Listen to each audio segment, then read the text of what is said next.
Welcome to Citizens Insight, the Citizens Party's interview series with people on matters of national and international importance. Today, we're going to be talking about the great postal banking success, Japan Postbank. And my special guest is Mr. Daisuke Kotegawa, who is the Research Director of the Canon Institute for Global Studies in Japan. He's the former Deputy Director of the Ministry of Finance of Japan and the former Japan's former representative to the International Monetary Fund. And I had the pleasure of accompanying Daisuke in 2014 to Canberra, to our Parliament House, to meet members of Parliament, to discuss an issue on which Daisuke is an expert, which is the importance of the GlassSteagall separation of the banking system. And that was an interesting few days we had in Canberra. So, welcome, Daisuke. Yes, very, I think, happy to meet you again. Yep. Yes, happy to have you in this format. So let me just introduce this interview by saying this. Australia needs a postal bank, a public postal bank that can force the private banks to compete. And this is a policy the Citizens Party has been pushing for a while.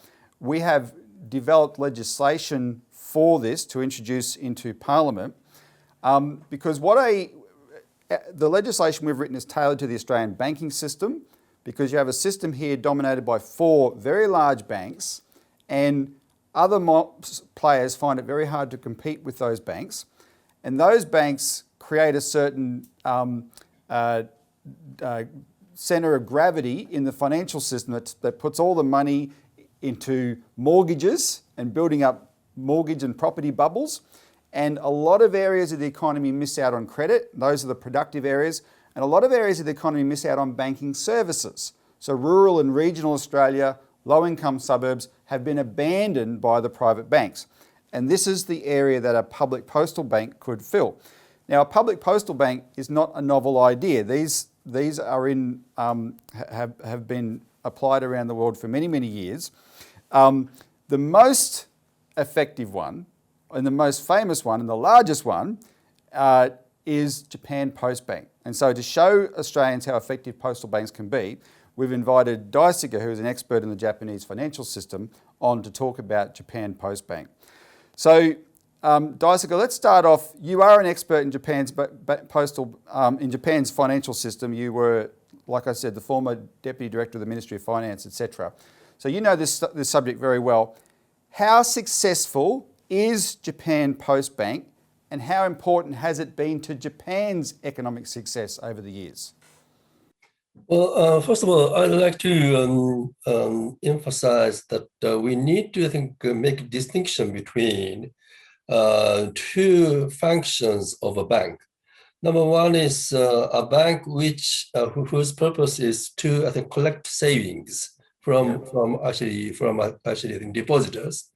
And the other function is to lend out money using the leverage over those collected deposits.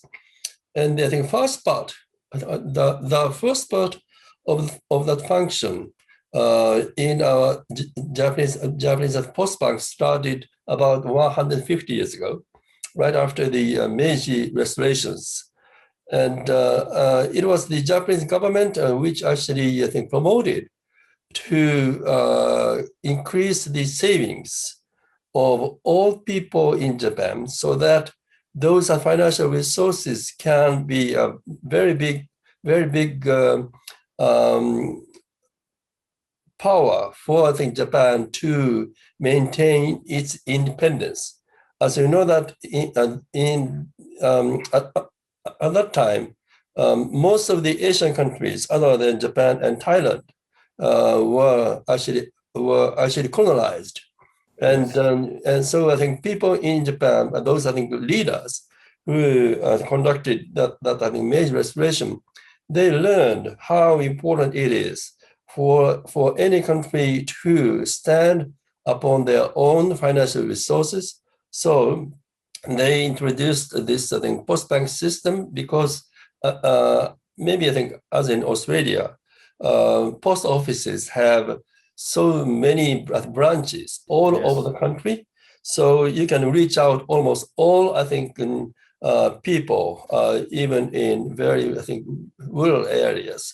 So when you enter even the primary school, those kids were given the small envelope by their teacher, so that I think they just I think put 10 cents or I think 20 cents into that I think envelope, which they can report to their teacher after 1 month that they actually collected this amount. So the purpose of this kind of operation was to actually encourage people to I think develop the basic attitude of I think saving money, and so I think that part has been very I think successful in Japan. And before the Second World War, these financial resources were used to actually promote the Japanese industry, which would fit, which would conform to the national policy of industrialization, and also providing the I think welfare system in Japan even before the Second World War. I think Second World War, with the mixture of the tax money, and then we lost the Second World War. But using the kind of the power given by the U.S. I think occupation army, we introduced the notion of the integrated management of this kind of financial resources, which collected not only from the postal bank savings, but also other sources of funds, such as public pension funds. And the meaning of integration means this money has been administered by the special bureau inside the Minister of Finance, who has the expertise and also who knows what would be the next year's, I think, measure and policy, I think, objective, so that these other funds will be used in conformity to that kind of the national objective. And this system has been very successful. And for the since 1945 until for about I think 50 years, this so-called I think physical loan and investment program, which was I think administered under the I think auspices of the Minister of Finance, has been a major vehicle of Japan actually I think, promoting the so-called the kind of the I think the post-war economic miracle in Japan. Daisuke, what you just referred to is the Fiscal Investment and Loan Program, FILP, and you're saying that this was a program the government administered. It drew its funds from borrowing from Japan Postbank depositors and pensioners, I believe, and put those funds to work. And so in that way, Japan Postbank savings became a key source of the investment that fueled Japan's economic success. Who made the decision as to where those funds were invested? That is actually ultimately our parliament. Every year, the Minister of Finance drafts the plan how to allocate those funds for the next budget year. And so starting, as you know, that our fiscal year starts April and ends March.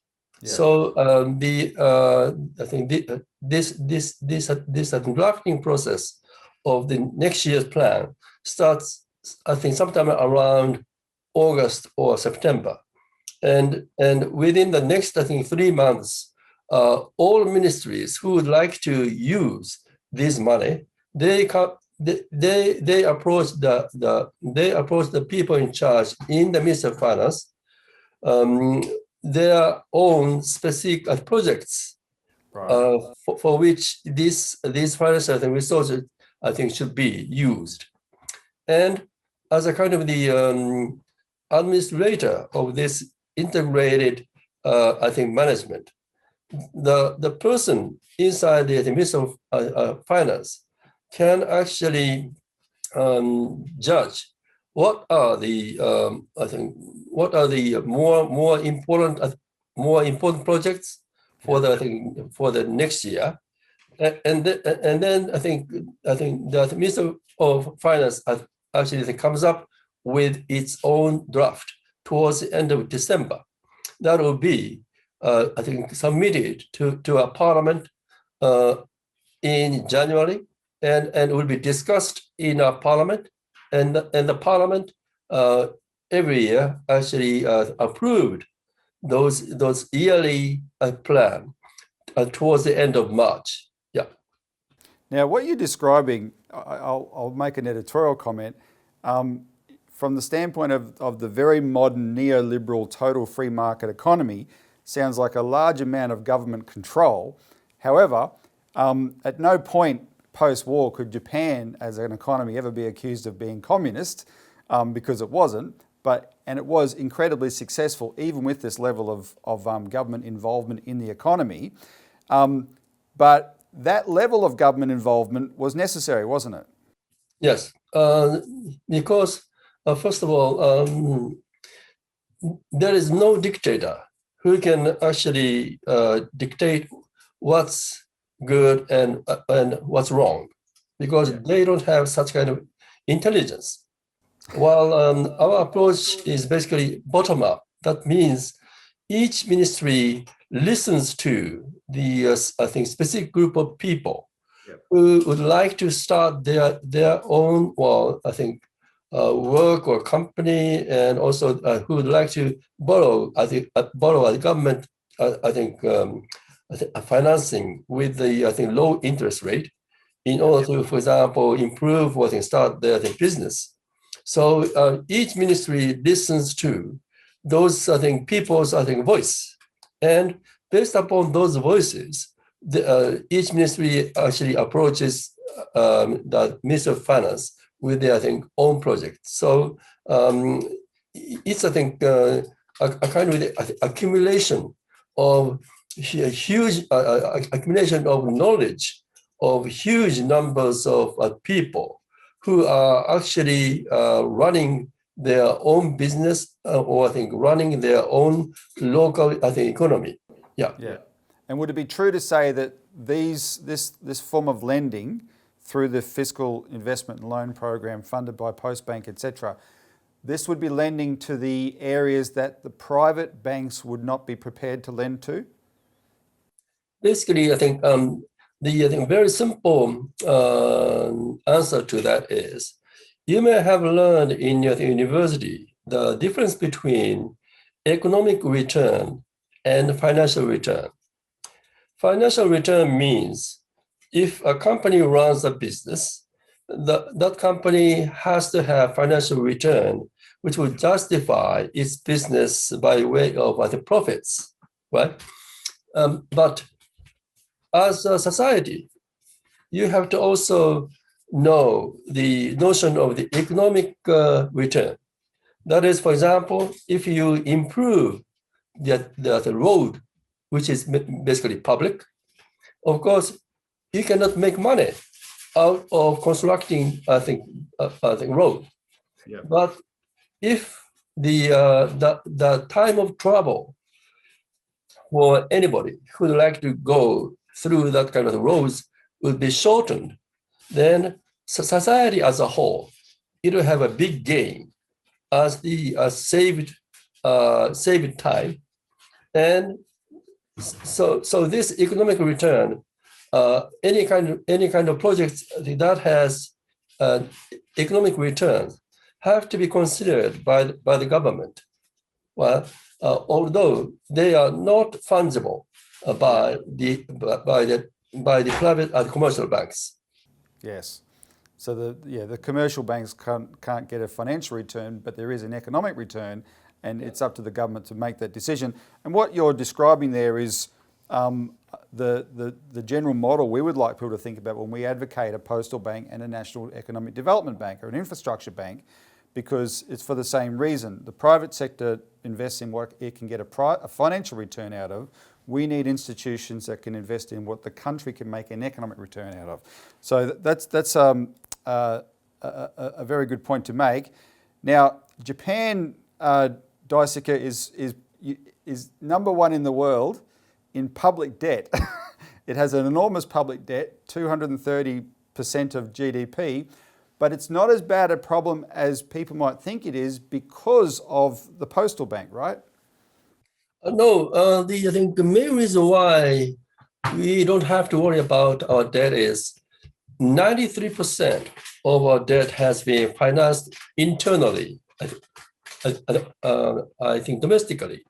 So there is no concern about being attacked by the so-called I think foreign speculators in the case of Japan. That is not the case for the United States or other European countries. They cannot actually finance their own debts, internally.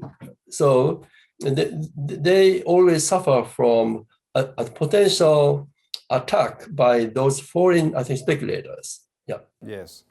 So the funds that the government has borrowed from institutions like Japan Postbank has been able to fund Japan's economic development without relying on foreign investors.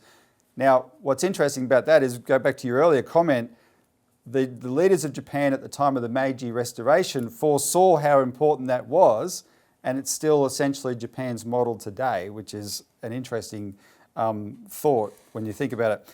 Now, Daisuke, my understanding is Japan Post, even though Japan has some of the biggest banks in the world, some real mega banks, right, like Sumitomo Bank, my understanding is Japan Post Bank still has the most deposits of all the Japanese banks.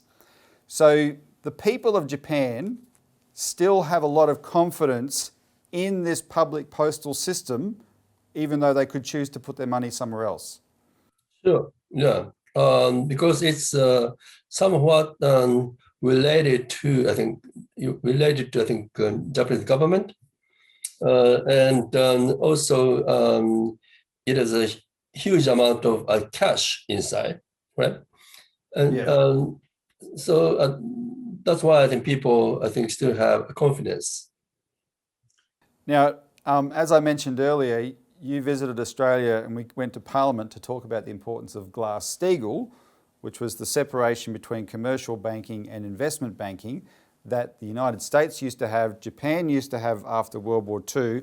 China still has it to a large degree, but it's probably one of the only places in the world, because this was watered down in 1999-2000 and led to the massive boom in speculation. So we advocate returning to a GlassSteagall separation. It's very important to have a part of the financial system that's separated from the casino economy.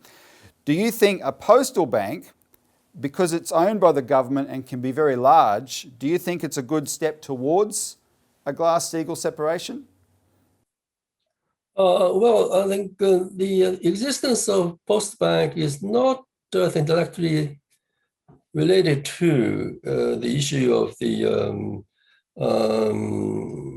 GlassSteagall. But so in the case of Japan, postal saving banks is a kind of the safety net for the people. For the people who would like to, deposit their money. And, but I think Postal Savings Bank itself does not have the competence to lend out money. That is to say, they don't have, expertise whether the money they actually lend out will be, repaid, adequately. So, because of that, after the Second World War, around the year of 1950 to 55, we established some numbers of government financing corporations. Yeah. Each of which were had expertise in, for example, a very small, I think, business, which is called Japanese government financial corporation. Yep. And also the other government corporation called the small and Japanese government corporation for small and medium sized business. Yep. And then we also established the Development Bank of Japan, which had expertise in lending out money to major large scale, I think, Japanese business, even I think including such companies as Toyota. Right. And within this kind of and basically the money which came from Postbank and also Japanese pension fund has had been distributed to this kind of the government corporations through the system of integrated management, and those I think those are borrowers from those government corporations had a much lower interest rate than the Japanese commercial banks if the basic objective of their business conforms to the government conforms to the government policy. Yeah. Well, that's similar. We actually propose in our legislation for a postal bank here that the postal bank would do some lending locally, but also have a relationship with the National Infrastructure Bank and provide to invest those deposits and surplus deposits into such an infrastructure bank, which is specialised, right, and has the expertise to know where to put that money for the economic development of Australia, because that is not the actual role of a postal bank to make those kind of decisions, as you say, but because it will attract so many deposits. And this has been seen around the world. It's not just Japan where they attract deposits. They attract them all over the place. Kiwi Bank in New Zealand, Daisuke, is a postal bank. And when it was set up, it attracted a lot of deposits because people want to put their money, they like the security of a public bank, right?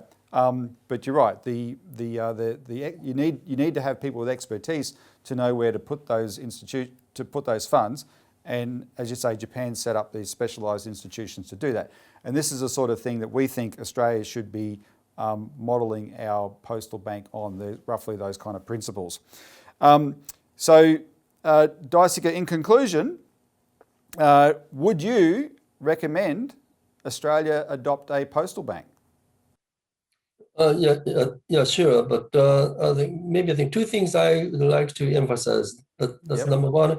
To supply the money coming from the Postbank for the purpose of building infrastructure, you got to be very careful that most of the infrastructure have to be built by tax money, which has no return or repayment. But in the case of, for example, the highway, whereby you can charge the fees on the drivers, since these highways have their own revenue, which can be used to repay the loans from the Japanese government. It's actually a fit to this kind of notion. And also, I think in the case of small businessmen who would like to borrow money, since they would pay back their loans back to those kind of the government corporations, this would fit. So and also, if you need to, for example, build a bridge, and I think that bridge costs a lot, and if if currently local government doesn't have the tax money to finance that kind of thing, big project, then you can mix the tax money with this kind of the money coming from the Postbank, so that the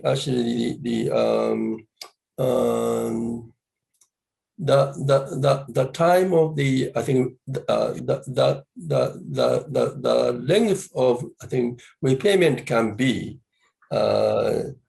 longer, so that for example, for the last 10 years, I'm sorry, for the first 10 years, those the cost for that construction of the bridge should be basically first repaid by the tax money, but then for the next 20 years, you can using the small space in the local government budget, the rest of the money can be repaid back to the Postbank. Yeah.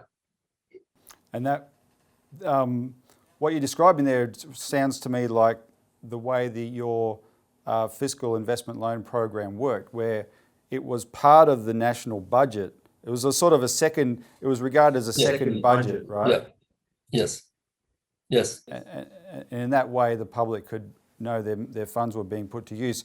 Daisuke, one final question, which is coming from at it from the Australian experience, because we do, if you remember from when you were here, we do have these four very large banks that dominate the Australian financial system. 80% of all banking is done through these four banks. And there's a lot of criticism over the fact that there's very little competition between them, right? And so we say one of the benefits of a postal bank, because it's owned by the government, is it, at least at retail service level, it forces the private banks to compete. And we used to have this before 1996, where we had what was called the Commonwealth Bank. Does Japan Post Bank similarly have a competitive benefit for the Japanese financial system? Not really, because there's a big separation that I think I already explained, that basically Japanese commercial banks, they are interested in only as profitable projects, while I think basically I think what since the so-called liberalization of this integrated management, which took place late 1990s. What the Japan Post Bank have done is just buying up the bonds issued by this investment and loan program. Yeah. So and actual loans or the investment have been made not directly from the Post Bank, but the Japanese government or the Japanese government corporations. But and just I think taking this opportunity, I'd like to emphasize two things. Number one is, well, the largest problem of the absence of GlassSteagall is the fact that investment bankers, they use the money which has been collected through deposits of commercial banks, and they just increase the scale of a kind of gambling. Yes. in the market. And if there is no if there is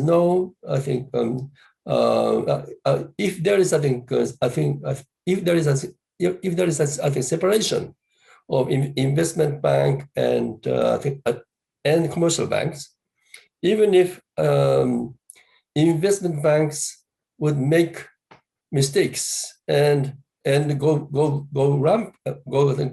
bankrupt, your government doesn't have to save them, because it will not affect your entire economic system. And those people who are overly, I think, taking risks, they just suffer. Okay, that's purely, I think, their problem. But if there is no separation, then the failure of investment banks lead to the failure of commercial banks, where you have deposits, and so I think if commercial banks would fail, then that will have a huge economic adverse effect on the economy. So unfortunately, your government doesn't have any other option than saving both commercial banks and investment banks, and that will bring an incredible level of moral hazard among your bankers. That's I think that's the major reason why you need to have this separation. And the number 2 point I'd like to emphasize is, unlike United Kingdom, and to I think smaller extent than the United States, Australia still have a very viable industries such as manufacturing or minings. Mining, and most importantly, agriculture. Yes. So if you have those kind of viable industries, there is a reason why pure commercial banks exist. Basically, commercial banks would lend out money and get a part of those industries profits in the form of interest. While that is not the case, like in the United Kingdom, if you don't have those kind of industries, which I think commercial banks can lend out, there is no reason why those kind of commercial banks exist. So when we started our banking system about 150 years ago, most of those, even major banks, I think, started their history as a very small local banks, including, I think, my family, which has their industry in a very small, areas in the south of Japan. They needed some kind of bank in order to increase the scale of the business. So they needed a bank, a local bank. So people who are very wealthy got together and they established their own bank. And gradually, those small banks actually got together and became larger and larger. So always behind the commercial banks, there are those kind of manufacturers or who would like to put their money in the bank, and also who would like to make, I think, settlements through those banks. Yeah. No, I think that's a good insight, Daisuke, for the viewer, the Australian viewer especially. You've issued a good warning there. If we don't have that kind of separation, then we have a financial system that's dominated by investment banks, and when that goes bad, not if, but when, they can take down the whole financial system with it. So you need that Glass-Steagall separation to have a safe financial system, very important. And then I would add to that, once you have that safe financial system, you can see the benefit of an institution like a postal bank, which can do the investing that private banks won't, because it's after the economic return, not the financial return, to make sure the physical economy actually works, the economic development that you need, infrastructure and other things to support those industries. Because if those industries are healthy, there's a need for the commercial banking sector, as you've said, because the commercial banks will build up around those. And you want to make sure they stay connected to industry rather than financial gambling. That's right. Right, very important. Well, Daisuke, thank you very much for joining us today on Citizens Insight. Your insight has been very valuable. I hope one day you get to come back and visit us again in Okay. Australia. There's a few things to update you on since you were last here. The financial system hasn't got any better, but we're still fighting it, and we see that this idea of a postal bank has enormous merit. So Okay. thanks very much for your insight. Thank you.